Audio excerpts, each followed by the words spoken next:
அஸ்ஸலாமு அலைக்கும். இந்த வாரம் சாட்டர்டே, சண்டே 2 விசேஷம் இருக்குது.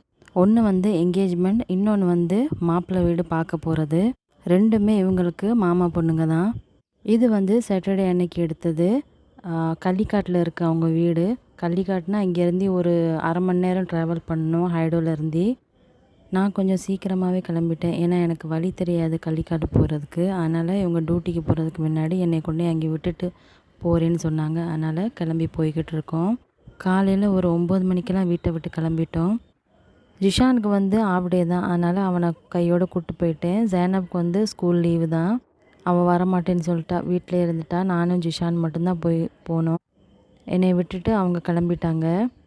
அவங்களுக்கு இந்த கார்டனிங் பண்ணுறது ரொம்ப ரொம்ப பிடிக்கும். எனக்குமே ரொம்ப பிடிக்கும். அவங்க வீட்டுக்கு எப்போ போனாலும் சுற்றி சுற்றி எனக்கு இந்த ஃபோட்டோ எடுக்கிறது தான் வேலை.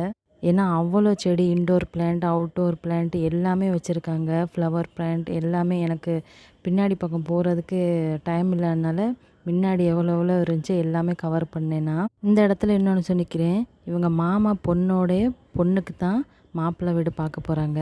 இன்னொன்று வந்து மாமா பொண்ணுக்கு என்கேஜ்மெண்ட், அது மறுநாள். இவங்க வீட்டுக்கு எப்போ போனாலும் எனக்கு பிடிச்சது இந்த நீட் அண்ட் க்ளீன் தான்.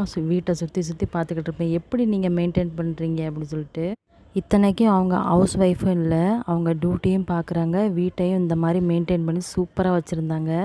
பஸ்ஸுமே வந்துருச்சு, எல்லாருமே கிளம்பி பஸ்ஸில் ஏறி உட்காந்தாச்சு. அவங்க வந்து பார்த்துட்டு போயிட்டாங்க பொண்ணை. இப்போ நாங்கள் போகிறோம் மாப்பிள்ளை வீடு பார்க்குறதுக்கு. மற்ற பேரெல்லாம் வழியிலே கூப்பிட்டுக்கிட்டோம். ஏன்னா அங்கேயே நிற்கிறோம் நாங்கள் ஸ்டாண்டுக்கிட்ட, நீங்கள் வந்து எங்களை பிக்கப் பண்ணிக்கோங்கன்னு சொல்லிட்டாங்க. அதனால் வழியில் போகும்போதே அவங்கள பிக்கப் பண்ணியாச்சு. அவங்க வீட்டை தாண்டி கொஞ்சம் தூரம் வந்தால் பெரிய போல்ட்ரி ஃபார்ம், இதுதான் மெயின் போல்ட்ரி ஃபார்மாக. மாப்பிள்ளை வீட்டுக்கு வந்து ரீச் ஆகிட்டோம். நாங்கள் 12 மணிக்கு கிளம்புனோம். 1 மணி ஆயிடுச்சு இங்கே வந்து சேர்றதுக்கு. ஏன்னா 2-3 பேர்த்த பிக்கப் பண்ண வேண்டியது இருந்துச்சு, அதனால் கொஞ்சம் லேட் ஆயிடுச்சு. ஜஸ்ட்டு வந்து மாப்பிள்ளை வீடு பார்க்க போகிறதுனால ரொம்ப பேர் அவங்க தரப்புலேருந்து கூப்பிடலை, கொஞ்சம் பேர் தான் போயிருந்தோம். இப்போ எல்லாருமே போய் ரீச் ஆகிட்டோம். போய் மாப்பிள்ளையும் பார்த்தாச்சு.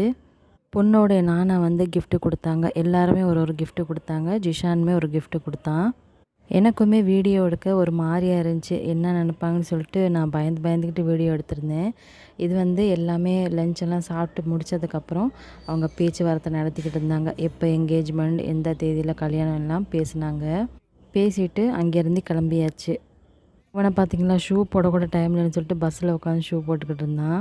ரிட்டன் நான் வந்து பஸ்ஸில் போகல, நான் வந்து போட்டு வழியாக வந்துட்டேன். ஏன்னா பஸ்ஸில் போனால் ரொம்ப தூரமாக இருக்குன்னு சொல்லிட்டு நான் அங்கேயும் போகணும். ஏன்னா மறுநாள் வந்து இன்னொரு மாமா பொண்ணுக்கு நிச்சயதார்த்தம் இல்லை, அதனால் சாயங்காலமாக அங்கே போகணுன்னு சொல்லிட்டு நான் சீக்கிரமாகவே அங்கேருந்து கிளம்பிட்டேன். என்கேஜ்மெண்ட் வீடியோ கண்டிப்பாக வரும், மறக்காமல் பாருங்கள். அஸ்ஸலாமு அலைக்கும்.